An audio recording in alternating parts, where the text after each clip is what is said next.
இன்னைக்கு பார்வதி கமருதீன் இப்படி நடந்துக்கிறாங்க, கமருதீன் தப்பாக பேசுகிறாரு, பார்வதி வந்து பேடாக பேசுகிறாங்க அப்படின்னா இந்த வார்த்தைகளெல்லாம் இந்த வீட்டில் பேசக்கூடாதுன்ட்டு இந்த கண்டெஸ்டன்ஸ் எக்ஸ் கண்டெஸ்டன்ஸ் எல்லாரும் ரொம்ப லாங் பேக்கே ஸ்ட்ராங்காக நின்றுருந்தாங்கன்னா இன்னைக்கு பார்வதிக்கோ கமருதீனுக்கோ ஒரு தைரியம் வந்திருக்காது. ஒருத்தவங்க இப்படி தள்ளி விட்டுட்டு சில்ல நம்ம இந்த வீட்டுக்குள்ளே உட்காந்துக்கலாம் அப்படின்ட்டு வந்திருக்காது. ஆனால் இதெல்லாம் நார்மல் தான், இதெல்லாம் கேம் தான் அப்படின்னு நார்மலைஸ் பண்ணது எவிக்ட் ஆன எக்ஸ் கண்டெஸ்டன்ஸும் இன்க்ளூடிங் நான் வீட்டில் இருக்கிற எல்லாருமே வந்து செகண்ட் டாஸ்க்லேருந்து கடைசி இப்போ விளையாடுற டாஸ்க் வரைக்கும் பிக் பாஸ் இன்ஸ்ட்ரக்ட் பண்ணிக்கிட்டே இருக்கணும்.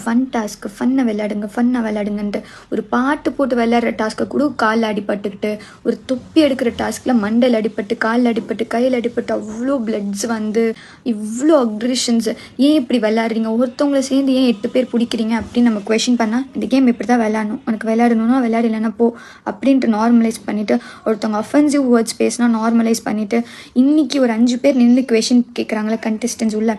இந்த மாதிரி விஷயம் நடக்கும்போது கொஷின் ஒருத்தவங்க கேட்கும்போது அது பெருசாக பேசப்படாது, அது அப்படியே அமுங்கி போயிடும்.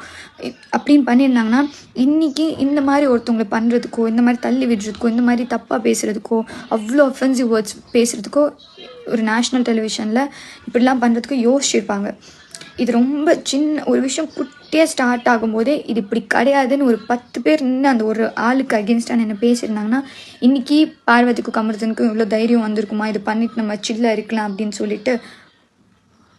இன்றைக்கி ஒரு பொண்ணை இப்படி பண்ணலாமான்னா பொண்ணு பையன் கிடையாது, எல்லாரும் aggression to the core treat பண்ணியிருக்காங்க. ஸோ ஒரு டைமுக்கு உங்களுக்கு வேணும்னா இந்த கேம் இப்படி தான் விளையாடணும், இந்த கேம் அக்ரெசிவாக தான் விளையாடணும், இது இப்படி தான் விளையாடணும் அப்படின்னு சொல்கிறீங்க. உங்களுக்கு வேணாம் போது ஐயோ இந்த கேமை சாஃப்டாக விளையாடணும் அப்படின்றீங்க.